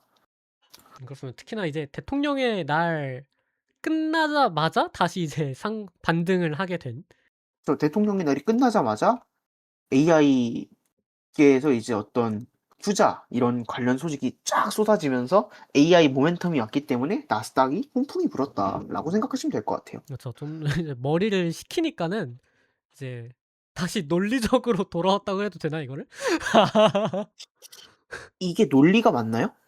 아 그럼요. 이제 AI 투자 너무 좋지 않습니까? 우리 미래를 이끌어갈 AI 관련주 몇 주 갖고 계시죠?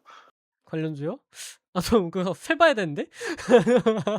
얼마 갖고 계시죠? 아 그건 중요하지 않습니다. 중요한 거는 이제 'AI가 우리의 미래를 좋은 곳으로 이끌어다 줄 거다.' 그게 중요한 여러분 겁니다. 저는 투자를 종용하지 않았는데 저분께서 말씀하신 거는 네 저 개인적인 생각과는 무관하다는 점 먼저 말씀드리도록 하겠습니다. 네. 젠장. 네.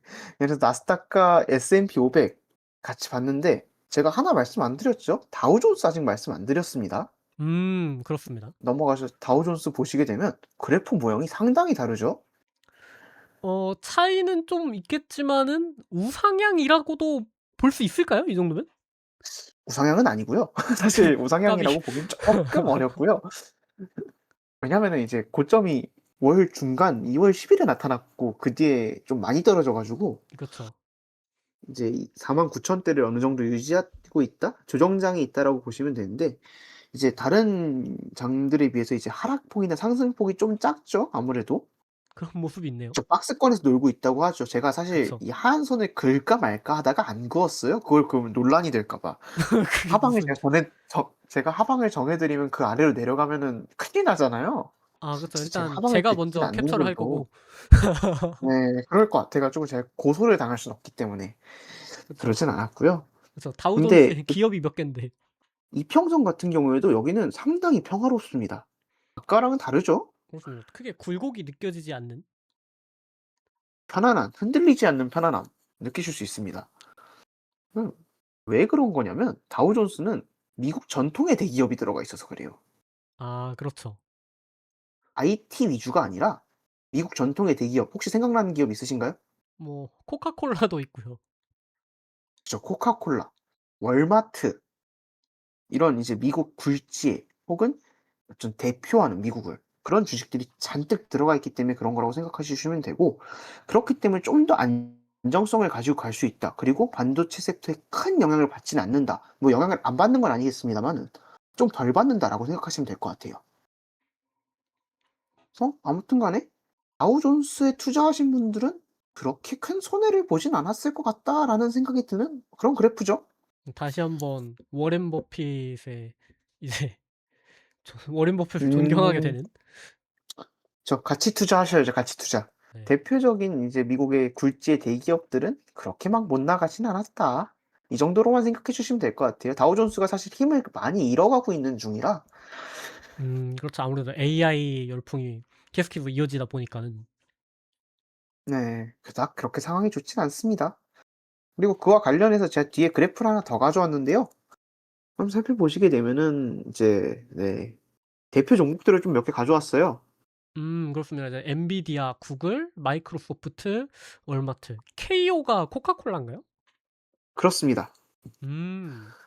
나뉘죠. 대표적인 대기업과 AI 기업들.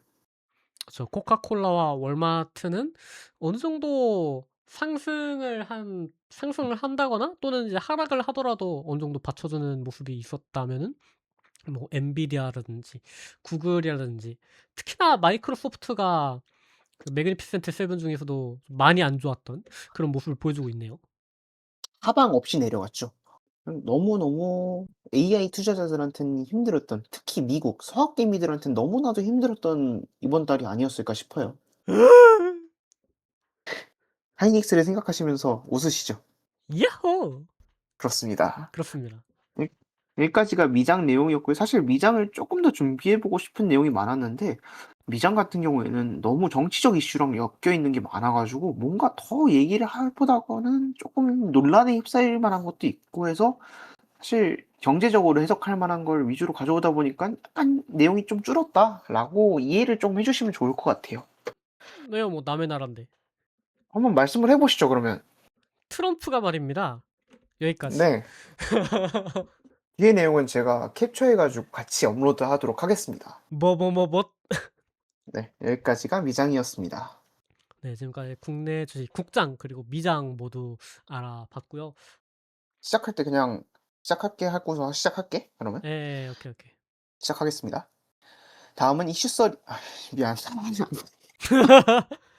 나 이거 편집 안 하고 넣는다. 아니 편집 안 하고 넣을 거야. 그렇게 알고 있어. 네. 그래서 이번에 이어갈 시간은 이슈 썰입니다. 지금까지 제가 경제에 대한 거 많이 말씀드렸으니까 좀 비경제적 이슈인 것 중에서 그래도 경제와 관련이 있다. 저희가 지표로 말하기 어려운 경제를 이 시간에 다뤄볼 건데 이 시간에는 제가 아니라 이제 건이가 이 이슈를 좀 가지고서 어떻게 어떤 일이 있었는지 또 이게 어떻게 경제와 연관이 되는지 좀 재밌게 설명해 줄 겁니다. 네. 하이닉스 88만 원 세대 이건입니다. 여러분 모두 반갑고요. 이제 아까 전 내용이 하필 이제 청년 고용 지표 관련한 이야기여 가지고 제 여기가 텐션이 많이 떨어졌어요. 하지만 여러분 걱정하지 마십시오. 저는 이제 모든 것에 해탈했기 때문에 기독교긴 하지만 해탈했기 때문에 이제 파이널 센스 이슈썰 시작을 해 보도록 하겠습니다. 제가 이번에 가져온 주제는요. 바로 이번에 성황리에 개최가 됐던 2026 밀라노 코르티나 담페초 동계 올림픽입니다. 동계 올림픽에서 대한민국 선수들의 활약이 정말 뜨거웠는데요. 제가 본격적으로 이야기를 하기 전에 동계 올림픽에서 이루어졌던 대한민국 선수단의 활약을 간단하게 소개를 해 보면 쇼트트랙에서 오. 김길리 선수의 활약이 정말 많은 분들의 화제가 됐었죠. 여자 1500 미터에서 압도적인 기량을 선보이면서 금메달을 거머쥐었고요. 최민정 선수 또한 이제 은메달을 추가하면서 최민정 선수가 한국인 역대 최다 메달 기록이라고 해요. 동학의 전부 포함해서죠? 그쵸. 동학의 전부 포함해서입니다. 어 대단했죠. 전 이 경기를 봤거든요. 이것도 음. 보고 계주도 봤는데 와 김길리 선수 추월하는 모습이 진짜 대단하더라고요. 그렇습니다. 이제 쇼트트랙 같은 경우에는 이제 언제나 그랬듯이 저희 한국 스포츠 팬들의 한국인들의 눈을 정말 즐겁게 해준 그런 종목이었던 반면에 굉장히 이례적이었던 메달도 있었습니다. 특히 설상 종목에서 그게 두드러졌었는데 스노보드 하프파이프의 최가운 선수가 금메달을 이제 따냈습니다. 그리고 하프파이프가 아니라 빅에어 종목에서의 유승훈 선수도 스노보드 사상 첫 번째로 이 빅에어 종목에서 메달을 획득을 했습니다. 사실 최가운 선수는 어느 정도 다들 메달권은 기대를 했던 선수인데 네. 유승훈 선수 메달 딴 거는 진짜 아무도 기대를 안 했다기보다는 이제 기대를 못 했던 종목이 아니었을까. 자, 음 이제 이번 동계올림픽 자주 보셨나요? 재영님은? 재혁 씨는? 음 너는? 저는요 자야 돼요. 아침에 출근을 해야 돼서 아. 시간대가 너무 힘들었다. 아, 그렇습니다. 저도 일어나서 이제 봤어요, 일어나서. 시간대가 너무 안 좋아 가지고 하이라이트로 좀 봤었던 것 같고 무엇보다 이제 제 집에 그 동계올림픽을 보도하는 방송사의 채널이 안 나옵니다. 아 그럴 케이블이 수 있겠다. 케이블이 안 나와요. 아 그럴 수 있겠네요 사실. 그렇습니다. 음 이제 포털 같은 경우에 이제 뭐 네이버, 치지직 그런 걸로 이제 볼 수가 있었는데 집에 하필 JTBC가 안 나와 가지고 그런 점에서 이제 제가 이번에 가져온 주제 JTBC 독점 중계와 이와 관련해서 이제 지상파와 JTBC의 중계권 갈등을 이번에 이슈썰로 한번 다뤄보도록 하겠습니다. 오 굉장히 흥미로운 주제입니다. 영혼 있게 다시, 다시, 이번엔 다 한 거야. 다시. 오 이씨 안 돼. 씨. 자, 넘어가겠습니다. 자, 이번 자, 이번 이거 방송 이거 유튜브에 넣어야겠다. 오케이, 이거 편집 안 해야지. 신난다. 여러분 저는 최선을 다했는데 억까하는 거예요. 근데 힘들만 해요. 지금 저 같은 경우에는 이제 좀 익숙한 편인데 이제 재혁 씨 같은 경우에는 처음으로 이렇게 1 시간 44분 동안 계속해서 얘기를 했어요. 사실 새로운 경험이긴 한데 저는 언론사 지망생도 아니고 기자 지망생도 아니어서 이렇게 말을 많이 하는 건 처음 해 봅니다. 이거 다음 달에 해야 돼. 다음 달에 또 해야 돼. 해야죠. 우리 해야죠. 취업해야죠. 그쵸? 해야죠. 아니요? 저는 이제 아뇨고라고 하면 안 되는구나. 저는 이제 시청자 여러분들을 위해서 이제 아 자랑스럽게 정말 재밌게 웃으면서 하고 근데 이번 대회가 지상파 3 사가 아닌 종합 편성 채널 이제 JTBC를 통해서만 단독 중계가 됐었습니다. 이제 이건 음 사담이지만 저한테 올림픽, 월드컵이라고 하면 약간 가족들과 같이 치킨을 먹으면서 쇼트트랙 경기를 봤었던 그런 기억이 있었거든요. 저도 그렇습니다. 사실 대부분 그렇지 않을까요? 이제 올림픽 시즌 되면 안 나가던 거실에 나가서 같이 가족들과 TV도 같이 보고 어떤 안 그렇죠. 나눴던 얘기들도 나누면서 맛있는 것도 먹고 하는 시즌이었는데 이번엔 좀 덜한 게 있는 것 같긴 해요. 저는 시간대 때문이라고 생각을 했었거든요. 시간대도 굉장히 크죠. 근데 한편으로는 JTBC가 중계를 하는 JTBC 그리고 중계를 하지 못했던 지상파 방송사와의 갈등이 좀 많이 화제가 됐었고 이와 관련해서 어느 정도 입법적으로 이거를 해결을 하려는 그런 움직임도 있었습니다. 음 이 갈등의 처음부터 살펴보면은 2019년 당시 JTBC 그리고 이제 지상파가 연합을 해서 코리아풀이라는 걸 이제 구성을 해서 중계권을 합쳐서 따오려고 했었는데 JTBC가 이를 제치고 2026 년부터 2032 년까지의 올림픽 중계권을 단독으로 확보를 했습니다. 아직 멀었네요. 전부 다 끌어간 거네요, 지금 있는 국제적 이벤트는. 그렇습니다. 올림픽뿐만이 아니라 2026년 월드컵 그리고 2030년 월드컵 중계권까지 싹쓸이를 하면서 원래는 스포츠 중계라는 것이 지상파 중심이었는데 이 질서를 완전히 재편했다라고 할 수 있습니다. 그러면은 사실 우리가 월드컵을 볼 때 아니면 올림픽을 볼 때 그냥 사실 채널 번호로 하면 9 번? 아니면 뭐 SBS 5 번이었나요? 하여튼 간에 그런 번호를 틀면 나왔는데 처음 두 자릿수 번호로 간 거네요? 그쵸. 이에 대해서 지상파 3 사는 즉각적으로 보편적 시청권을 근거로 반발했습니다. 아. 올림픽과 월드컵 같은 이제 국가적인 관심사, 국민 모두가 이제 관심을 가져하는 이런 관심사는 누구나 무료로 시청을 할 수 있어야 하는데 종편 JTBC라든지 아니면 뭐 TV조선이라든지 이런 경우에는 유료로 가입을 해야 되잖아요. 그쵸. 그쵸. 그렇기 모든 때문에 집에 나오는 게 아니니까요. 그쵸. 이것이 시청권에 대한 이런 격차를 이제 유발을 하고 또 한편으로는 이제 지상파 연합체와 JTBC가 경쟁을 해 가지고 JTBC가 따낸 거잖아요. 그쵸. 그래서 이런 것들이 결국에는 중계권 가격이 올라가면은 좋은 거는 사실 방송사는 좋은 게 하나도 없거든요. 이제 뭐 IOC라든지 아니면 피파라든지 이런 국제 대회를 유치하는 쪽에서 이득을 가져갈 수밖에 없고 쪼끔 과도한 분석일 수도 있겠지만은 어느 정도 외화 유출로도 비춰질 수 있는 그쵸. 맞죠. 네. 이제 특히나 이제 이번 대회 같은 경우에는 네이버도 이제 취지직을 통해서 온라인 중계권을 했었지만은 이번에는 이제 JTBC와 지상파 간의 갈등을 중점적으로 보면은 JTBC는 이에 대해서 반발을 합니다. 보편적 시청권의 정의와 관련해서 좀 반발을 했죠. 이제 법적으로 이렇게 돼 있어요. 국민 전체 가구 90% 이상이 시청 가능한 수단을 이제 올림픽이나 월드컵을 의무적으로 방송을 해야 된다라고 돼 있습니다. 의무입니다. 음. 국민 전체 가구 조항이 90 있네요. 그렇죠. 이제 올림픽과 월드컵이 이제 90% 이상이고요. 또 이제 아시아 경기 대회라든지 아니면 WBC 같은 경우에는 70% 75% 이상 시청이 가능한 수단으로 의무적으로 방송을 해야 된다라고 되어 있습니다. 오. 이건 좀 새로운 내용입니다.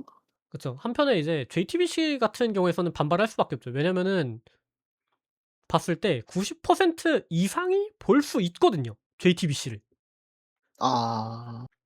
그쵸. 방송미디어통신위원회 방송통계포털에 이제 방송매체 이용 행태 조사를 보면은 2025년 기준으로 지상파를 시청할 수 있는 TV 수상기를 보유한 이제 가구가 이제 전체 가구의 94.9% 고요. 유료 방송 가입률은 이거보다 쪼끔 떨어지지만 90%가 넘습니다. 이 딱 들었을 때 드는 생각이 뭐였냐면 '근데 이거를 유료로 시청한다는 거 자체가 보편적이지 않은 거 아닌가?' 하는 생각이 제 머릿속에 살짝 스쳐갔거든요. 충분히 그렇죠. 이제 이에 대해서 보편적 시청권이라는 게 단순히 인구수에 대해서 이제 가져가지만은 이에 대해서 반발하는 측은 어느 정도 이제 국회와 정부 방미통일 중심으로 이러한 보편적 시청권의 개념을 무료 보편 서비스로 정의를 바꾸는 안을 현재 추진을 하겠다라고 나왔습니다. 일 주일 전 이제 뉴스였고요. 음. 그렇습니다. 근데 한편으로는 이제 기존의 현재 이제 법으로는 종편이라든지 또 이제 종편은 아니지만 종편과 거의 유사한 TVN 등도 이를 이제 중계를 할 수가 있습니다. 실제로 TVN 같은 경우에는 이제 대한민국 축구 국가대표팀의 경기를 이제 중계를 했었던 했죠. 그죠. 그쵸. TV조선도 했었고요. 그렇죠. 근데 근데 이러한 평가전과 월드컵의 무게감이 다르지 않나요? 그렇죠. 월드컵과 당장 이제 올해 같은 경우에 세계 대회가 굉장히 많아요. 대표적으로 이제 아시안 게임이 있고 또 이제 월드컵도 있죠. 월드컵 있죠. 그렇죠. 아시안 게임도 있죠. 아시안 게임 말했었나? 네. 네. 많이 힘드시군요. 이제 또 이제 제가 야구 팬이다 보니까는 WBC도 있고 WBC는 지상파에서 중계가 됩니다. 그쵸. WBC는 지상파가 가져갔죠. 이러한 스포츠 중계 상업화 또는 이제 독점 논란과 논쟁과 관련해서는 사실 우리나라만의 문제는 아닙니다, 사실. 아, 해외에도 이런 사례가 있나요? 그쵸. 일본 같은 경우가 최근에 큰 화제가 됐었는데 이제 일본에서 야구가 정말 유명하고 또 많은 사람들이 좋아하지 않습니까? 저 사무라이 재팬 해 가지고 오타니를 비롯해서 이제 막 무라카미 등의 이제 야구 선수들이 유명하죠. 그렇죠. 이번 2023년 WBC를 이제 일본이 우승을 해서 일본 국민들의 많은 관심이 이번에 열리는 2026 WBC에 쏠려 있는데 오타니 그쵸. 쇼헤이를 지상파로 볼 수 없습니다. 아, 정말요? 그쵸. 이제 이번에 넷플릭스가 독점으로 이제 중계를 했어요. 그래서 유튜브 같은 데 보시면은 넷플릭스에서 독점적으로 우리나라의 뭐 KBO 채널이라든지 그런 유튜브 채널이 오. 하듯이 넷플릭스에서 이런 일본 선수단의 훈련 영상을 독점적으로 이제 영상을 만들어서 배포를 하고 있고 또 관련해서 다큐멘터리도 독점적으로 제작을 해서 넷플릭스에 공개할 예정이라고 합니다. 어려운 문제긴 한데 이거는 쪼끔 논란이 되긴 하겠는데요? 그렇죠. 넷플릭스 같은 경우에는 무조건 거의 무료로 볼 수가 없죠, 넷플릭스는. 완전 유료 플랫폼이잖아요. 사실 로그인을 하더라도 결제를 하지 않으면 볼 수 없는. 그렇죠. 사실 JTBC 같은 경우에는 이제 뭐 우리가 술집을 간다든지 하면은 볼 수가 있거든요. 넷플릭스 같은 경우에는 특히나 이제 일본 국민들 같은 경우에는 뭐 신문이라든지 TV라든지 이런 기존 레거시 미디어의 영향력이 아직 강력하기 때문에 이에 대해서 일본 야구 팬들의 우려가 좀 있기도 했었습니다. 저건 좀 제가 듣기에는 쪼끔 심각해 보이긴 해요. 그쵸. 반면에 이제 넷플릭스의 입장에서는 이 기존의 지상파가 제공하지 않았던 좀 더 양질의 콘텐츠 뭐 다큐멘터리라든지 이런 거를 좀 더 다양한 콘텐츠를 제공하겠다라는 입장이고 영국도 이제 축구가 굉장히 유명하잖아요. 그쵸? 그래서 특히나 이제 프리미어 리그 같은 경우에는 이제 주요 스포츠를 이제 유료 채널에서 좀 독점을 하는 경우가 많습니다. 이에 대해서 영국에서는 리스티드 이벤트라는 제도를 이제 통해서 올림픽 그리고 월드컵 결승전 같은 핵심 경기는 반드시 무료로 접근을 할 수 있는 채널에서 중계를 할 수 있도록 법적 안전 장치를 강화를 했다고 합니다.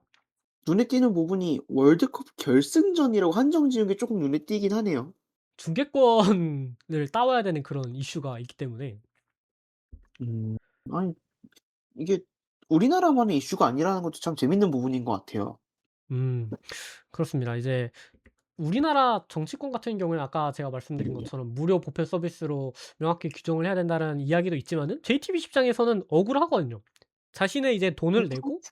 정당하게 경쟁을 해서 중계권을 따온 것이기 때문에 자본주의이기 때문에 할 수 있는 건데 네, 좀 어려운 문제 같긴 해요. 그렇죠.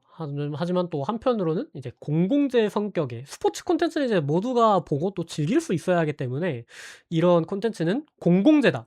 그렇기 때문에 이제 모두가 이제 볼 수 있어야 한다라는 주장이 현재 날카롭게 충돌을 하고 있는 상황이 되겠습니다. 참 어려운 문제인 것 같아요. 그렇습니다. 보편적 이제 시청이라는 게 어느 정도까지가 보편적인 건지 그거를 규정을 잘 해 놔야 될 것 같아요. 그렇죠. 현재 법으로는 90% 국민 전체의 90% 이상이 볼 수 있어야 한다를 이제 보편적으로 이제 규정을 했고 이게 법 조항만 보면은 지극히 당연하고 또 합당해 보이거든요. 음. 근데 그쵸, 아무래도. 실제로 봤을 때는 이제 지상파의 영향력이 점차 떨어지고 유료 채널, 종편 더 나아가서는 뭐 유튜브 등의 뉴미디어의 영향력이 더욱더 강력해지다 보니까는 기존의 의도와는 아마 쪼끔 달라지는 상황이 있지 않았나 싶거든요. 그죠. 아무래도 쪼끔 다른 면이 있긴 하죠. JTBC 입장에선 또 한편으로는 지상파 3 사의 중계권을 재판매할 수가 있거든요. 근데 이제 아, 지상파 네. 측에서 또 이거를 받아들이지 않았으니까는. 근데 저는 이거 말고 다른 거를 좀 다른 시각에서 본 자료가 쪼끔 있는데 네. 어떤 자료를 봤었냐면 JTBC가 이거를 중계권을 가져올 때 금액을 쪼금 높게 불러서 가져왔다라는 얘기가 있더라고요, 아무래도 경쟁을 하다 보니깐. 아 그렇죠. 근데 뭐 JTBC 측에서는 당연히 부인을 했고 저는 그쪽도 맞다고 봅니다. 이게 과도한 게 어느 정도 과도한지는 자기 입장에 따라서 다른 거니까. 근데 어쨌든 간에 JTBC가 이거를 끝까지 재판매하려고 했었다라는 거는 거의 팩트인 것 같아요. 아 그렇죠. 가격을 깎아서라도 재판매를 하고 또 제가 알기로는 보도를 할 수 있게끔 어느 정도 배려를 또 해준 걸로 알고 있거든요. 왜냐하면은 이게 공중파에서 이거를 보도를 안 해 주면은 홍보가 안 되니까. 그쵸. 그래서 그런 부분을 보았을 때 원만하게 쪼끔 처음부터 합의가 될 수 있는 부분이 있으면 좋지 않았을까라는 게 저의 첫 번째 감정이었고, 네. 두 번째가 어 '올림픽이 더 이상 대중적 이벤트가 아닐 수도 있겠구나.'라는 생각이 들었어요. 음. 지상파에서 몇 억을 내더라도 이거를 가져가려고 하는 게 몇 년 전까지, 특히 평창 올림픽까지의 어떤 기세였다고 생각을 해요, 그쵸. 저는. 코로나 이전까지죠. 네. 근데 사실 올림픽이라고 해서 우리가 이제 모여 가지고 같이 보는 게 많았나라고 하면, 우리가 물론 이번 시간대도 안 좋고 JTBC라서도 있겠지만 '과연 그게 아니었어도 모여서 봤을까?' 하는 생각이 음. 있습니다. 그쵸. 특히나 이번 동계올림픽 같은 경우에는 시간대 이슈도 좀 있었고 약간 '문화가 많이 바뀌지 않았나.'라는 생각을 해요, 그동안. 1 인 문화가 아 너무나 활성화가 됐고, 그쵸. 그에 따라서 사람들도 같이 움직이는 가운데서 '올림픽이 주목받을 만한 요소가 많이 사라진 것이 아닌가.'라는 생각을 좀 하게 됩니다. 그쵸. 분명한 사실이죠. 근데 이번 올림픽에 대해서도 좀 그런 우려가 많았었는데 막상 대회가 시작하고 메달 소식, 스노보드 메달 소식이 먼저 나왔었죠. 그죠. 또 나온 거 보면은 꼭 그런 것만은 또 아닌 것 같기도 하고 굉장히 신기했어요. 특히나 이제 이번 월드컵이 중요한 것이 이번 동계올림픽이랑 시간대가 거의 비슷하거든요, 제가 알기로는. 더 극악이죠, 월드컵은. 그쵸. 제가 알기로 5 시에서 오후 2 시까지인 걸로 알고 있거든요, 중계할 수 있는 시간대가. 네. 우리나라 시차를 고려했을 때. 네. 이건 악재가 아닐 수가 없다. 왜냐하면은 새벽 5 시에 일어나서 축구 보는 사람이 생각보다 많지 않습니다. 그쵸. 없는 건 아니에요. 그러니까 절대 그 소수분들을 무시하는 게 아니라 보편적으로 시청하기에 굉장히 불편한 시간대다. 그렇죠. 이전에 월드컵 그니까는 프랑스랑 아르헨티나가 붙었을 때 그때 제가 알기로는 한 새벽 1 시, 2 시에 했었거든요, 결승전을. 그때도 힘들다고 다들 안 봤어요. 밤에 제가 봐 출근하고 가지고. 그다가 다들 그때도 시청률이 우리나라가 나간 것도 아니고 우리나라가 그 단계까지 진출한 것도 아니고 해서 그렇게 높지 않았는데, 그쵸. 사실 월드컵은 우리나라가 끝까지 하는 경우가 상당히 드물어요. 음. 그러니까 뭐 그쵸. 저희 안타까운 월드컵을 사실이죠. 응원하지 않는다는 게 아니라 객관적인 전력 차이 자체가, 우리나라가 브라질, 뭐 스페인 이런 각국의 강호들을 이기기가 사실 쉽진 않잖아요. 그쵸. 우리나라가 떨어지고 나면 흥미가 사라지는 게 사실입니다. 아무래도. 아무래도 그렇죠. 특히나 이번 월드컵에 대해서는 좀 우려가 있는 것 같아요. 약간 좀 민감한 이슈이긴 하지만은 대한민국 축구 국가대표팀 자체에 대한 좀 의문도 있고. 그러니깐 사실 우리나라 부동의 스포츠 1등 하면은 그냥 국대 축구였어요, 몇 년 그렇죠. 전까지만 해도. 그렇죠. 근데 몇몇 내홍을 겪다 보니깐, 이제 여기서 제가 자세하게 말씀드리기는 쪼금 조심스러운 부분이 있어서 자세하게 말씀드리진 않지만, 내용을 좀 겪다 보니깐 사실 쉽지 않은 부분이 있다. 그 관중조차 국내에서 하는 경기에 손흥민이 왔는데 6만 석을 채우기 쉽지 않다. 이게 시사하는 바가 저는 크다고 생각하거든요. 그렇습니다. 월드 그러니깐 물론 올림픽이 흥행하지 않았다는 건 아닙니다. 올림픽은 어느 정도 흥행했는지는 이제 끝나고서 나오는 지표들을 살펴봐야 알 수 있을 것 같아요. 근데 월드컵도 올림픽과 비슷하거나 혹은 그보다 쪼끔 더 안 될 가능성이 있고, 플러스 알파로 해서 보편적 시청권에 대한 해석, 이런 게 쪼끔 잘 돼야 이게 스테이가 마무리가 좀 잘 되지 않을까. 그리고 JTBC가 지금 재무적으로 상당히 어려운 걸로 저는 알고 있거든요. 자본 잠식 상태인 걸로 알고 있는데, 그쵸. 중앙그룹이 쪼끔 안 좋죠. 네, 지금 상당히 어려운 부분이 있는데 '중계권이 거기에 영향을 미치진 않았을까.'라는 쪼금 생각이 쪼끔 듭니다. 이제 뒤에 거 이제 이거 말고도 이제 다양한 이슈들이 있었는데 이거 말고도 큰다운표에서 또 다른 콘텐츠가 있습니다. 이제 페이퍼리드라는 콘텐츠인데 매주 한 주간 신문을 요약해서 읽어주는 그런 콘텐츠입니다. 거기서 좀 더 자세하게 다룰 거고요. 이제 윤 전 대통령 내란 재판 1심 결과가 이제 나왔었고요. 또 이거는 어떻게 보면 경제와 또 관련이 있는 이슈이기도 한데 가축 전염병이 현재 좀 비상 상황이라고 합니다. 그러니까 생각보다 이게 뉴스에 안 나와서 쪼끔 놀랍긴 한데 이거 되게 심각한 이슈잖아요. 그쵸. 이제 뭐 아프리카 돼지열병 이건 돼지고, 구제역 이거는 소고, 조류 인플루엔자 이거는 닭이고. 닭 우리 먹는 고기들은 다 걸렸네요? 그쵸. 이게 심각한 것은 이게 한 지역에서만 지금 발생한 게 아니라 전국에서 지금 발견이 되고 있다고 해요, 이 전염병이. 어 아무쪼록 이게 잘 해결이 돼야 될 텐데요. 방역 좀 철저하게 해서 그렇습니다. 좀 빠른 시일 내에 해결되기를 기원해 봅니다. 또 한편으로 이제 마지막 이슈인데요. 여러분들 세뱃돈 잘 받으셨나요? 저는 얼마 못 받았어요. 왜냐면 간 데가 없어요, 이번에. 아. 저희는 이제 다행스럽게도 이제 다 모였는데 저는 이제 세뱃돈을 받았고요. 이제 여기 써 있는 것처럼 좋은 데 쓰도록 하겠습니다. 약간 자꾸 이것 때문에 아까부터 구글 뭐 AI 투자 다 이것 때문이었네요. 그죠? 이것 때문이 아니죠. 이제 AI 투자는 이제 모든 국민들 이제 전 지구의 지구 인구 70억 되나? 70억, 80억? 80억 음. 인구들이 이제 모두 그렇게 생각할 겁니다. AI 투자는 이제 전설이다. 레전드. 여러분 제 의견과는 전혀 무관한 의견이고요. 저는 절대로 투자를 종용하거나 권유하지 않습니다. 네. 저 모든 의견은 이건님의 동일 혼자만의 의견이고요. 네. 그렇습니다. 저도 권유하지 않습니다. 오히려 '이 지표가 사면 안 되겠구나.'라는 지표일 수도 있잖아. 절대 사면 안 되겠구나를 저는 지금도 느끼고 있어요. 그게 뭐 에이 에이 에이. 좀 네. 여기까지 하겠습니다. 이걸 천천히 밝혀야지 더 재밌는 게 될 것 같아서 네 다음에 천천히 이제 이분의 정치에 대해서 밝히도록 하겠습니다. 그렇습니다. 이제 지금까지 한 주간 이슈들 이제 국장 분석, 미장 분석, 지표 분석 그리고 마지막으로 한 주간 이슈들, 이슈썰까지 이제 한번 알아봤습니다. 수고 많으셨습니다. 끝 인사 오케이. 따로 해야 되나? 클로징? 음. 이제 파이널 이게 멘트 선스는 치자고 해. 파이널스는 이제 매달 한 번 여러분들을 찾아올 예정이고요. 여러분들 모두 재밌게 보셨다면은 구독과 좋아요, 댓글까지 부탁드립니다. 부탁드립니다.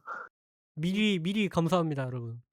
다음 달에 만나요. 안녕. 다음 달 개강이네.